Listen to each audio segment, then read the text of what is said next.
Bonjour à tous les amis et bienvenue dans ce nouvel épisode. Je vais vous présenter cette scie sous table DeWalt. C'est la version filaire DWE7485. C'est parti!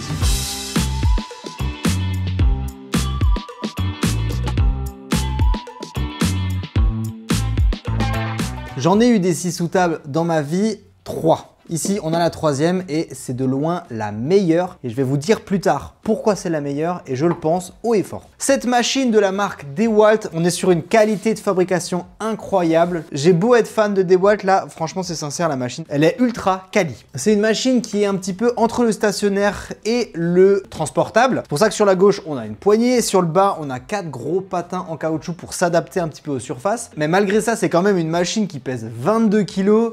Donc on ne va pas la transporter tous les jours. Donc vous l'aurez compris, c'est une scie sous table, ça va permettre de faire des découpes en amenant la pièce sur la machine. Pour ceux qui commencent un petit peu dans le bois, croyez-moi, à partir du moment où vous obtenez une scie sous table, vous allez élargir toutes vos possibilités pour le travail du bois. Donc la puissance de cette machine filaire, c'est 1850 watts. Et comme vous l'avez compris, le moteur est situé sur le dessous et la lame ici va pouvoir être mobile. Elle va nous permettre de faire des coupes droites, mais également des coupes d'angle parce qu'elle est inclinable juste ici. Et on peut évidemment gérer la hauteur de la lame grâce à cette manivelle juste ici.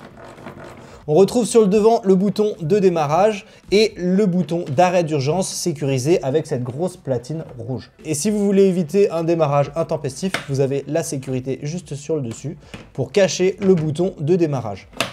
Et je vais vous montrer maintenant l'élément indispensable pour une scie sous table, celle-ci là, et c'est pourquoi je l'adore. En fait, il s'agit d'une double crémaillère qui permet de déplacer le rail de guidage. Donc ici, on a le rail de guidage qui va permettre de venir glisser notre pièce en bois. Et forcément, sur une scie sous table, le plus important, c'est toujours d'avoir son rail de guidage parallèle à la lame. Et quand vous n'avez pas une double crémaillère comme il y a sur cette machine, vous risquez d'avoir la lame qui se désaxe. Et à partir de là, tu n'as pas de coupe droite et c'est horrible. Donc, cette double crémaillère, on vient tout simplement la déverrouiller avec le levier ici. Et une fois qu'elle est déverrouillée, vous avez la molette sur le dessus qui va vous permettre de déplacer votre chariot. Et quand je vous dis double crémaillère, c'est qu'en fait, on va avoir une roue crantée à droite et une roue crantée à gauche qui font qu'on déplace à chaque fois les deux côtés du chariot en même temps. Sur des scies sous table de moins bonne qualité, souvent on l'a que d'un côté et l'autre, en fait, il suit tout seul. Pas top. Donc ici, on va avoir un chariot qui se déplace. J'ai pas les mesures en tête, donc on va les mesurer. 52,5 cm de sa lame. Donc là, clairement, c'est une table qui va vous permettre de découper clairement de la planche. Et il y a un gros avantage, franchement, les gens de chez DeWalt sont très intelligents parce que sur le rail de guidage, on a une espèce de petit plateau amovible qui vient se mettre ici et qui vient tout simplement être une extension de la table pour venir soutenir la pièce de bois qu'on découpe. À l'intérieur de ce rail de guidage, on cache un élément indispensable quand on utilise une scie sous table. Je ne me rappelle plus comment ça s'appelle. Je viens d'oublier, désolé, mais c'est tout simplement la pièce qui va vous permettre de pousser le morceau de bois quand on s'approche de la lame, parce que évidemment, ça reste dangereux de se rapprocher de la lame lorsqu'elle est en fonctionnement. Petit tips que je vous donne, ici, il y a un espèce d'indicateur qui donne les mesures de coupe, sauf que vous le voyez là, on a des vis de réglage qui permettent de repréciser si jamais il y a un dérèglement. Mais comme ça me fait toujours peur, moi, le tips que je donne, c'est utiliser toujours un mètre en bois rigide et toujours mesurer entre le rail et la lame. Il n'y a rien de plus précis en fait. Sur le dessus du plateau, on a ici une gorge qui va nous permettre d'y insérer un accessoire qui se cache à l'intérieur de la machine. Le voilà. C'est un accessoire qui va vous permettre de faire des découpes en angle en poussant vos pièces tout simplement. Donc on vient l'insérer dans le rail et on peut y régler tout simplement un angle pour pousser sa pièce. Voilà, rien de très compliqué. Et surtout, pour ne pas le perdre, on vient le ranger dans la machine. La lame fait 210 mm et l'alésage, donc le trou au milieu, fait 30 mm. Important à vérifier si vous voulez changer la lame. Aussi, juste à l'arrière ici, j'ai un couteau diviseur. Le couteau diviseur, il est ultra important et il faut toujours en avoir un en place quand vous utilisez une scie sous table. Tout simplement parce que quand votre pièce, elle arrive en un morceau, elle va d'un coup se séparer en deux morceaux. Et le risque, c'est que si maintenant elle vient pincer la lame de ce côté, et ben le morceau de bois il va partir en direction de l'utilisateur à Mach 12 et il va te transpercer. On évite, c'est pas cool. La machine, elle est également livrée avec cet accessoire. Bah moi, je l'ai enlevé parce que clairement, je trouve ça pas du tout utile. Mais c'est tout simplement un espèce de carter de protection que tu viens mettre à la place du couteau diviseur. Alors évidemment, c'est toujours un couteau diviseur, ça fait le même travail.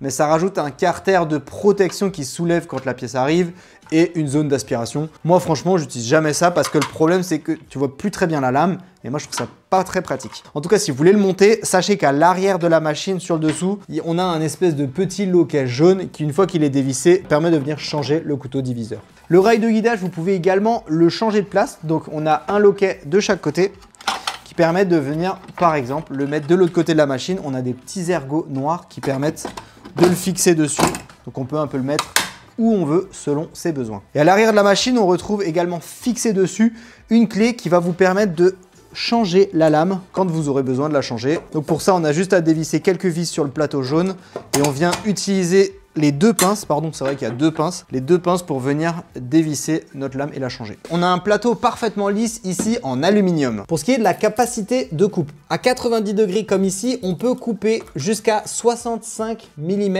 de bois. Lorsqu'on est incliné à 45 degrés, on passe à 45 mm de profondeur de coupe possible. À l'arrière, on retrouve un tuyau d'évacuation des poussières. Alors forcément, il faut ajouter un aspirateur pour que ça marche bien. Il fait 58 mm et on a avec la machine ce raccord qui permet de venir le mettre dedans et d'avoir un tube adapté pour les aspirateurs de chantier. Ici, j'ai un aspirateur Festool, ça rentre parfaitement dedans. Cette machine telle qu'elle, avec les accessoires que je vous ai présentés filaires, parce que je sais que chez DeWalt, il existe des versions 6 sous table sur batterie. Celle-ci, vous la retrouvez à 507,25 € sur le site Maxouti, c'est mon partenaire à l'année. Et si vous utilisez le code MrWalt5, vous aurez 5% de réduction. On fait un calcul rapide, ça fait moins 25 € d'économie qui vous permet peut-être de payer le transport. Quoique non, le transport est offert. Moi, clairement, ayant utilisé des 6 sous table filaire et sur batterie, je considère que l'avoir en filaire, c'est pas du tout dérangeant sur un chantier et en plus de ça, ça permet de réduire le prix parce que la batterie, c'est ce qui coûte le plus cher dans un outil. Bref, si vous avez des questions sur cette machine ou des retours d'expérience, mettez tout ça en commentaire, on se fera un plaisir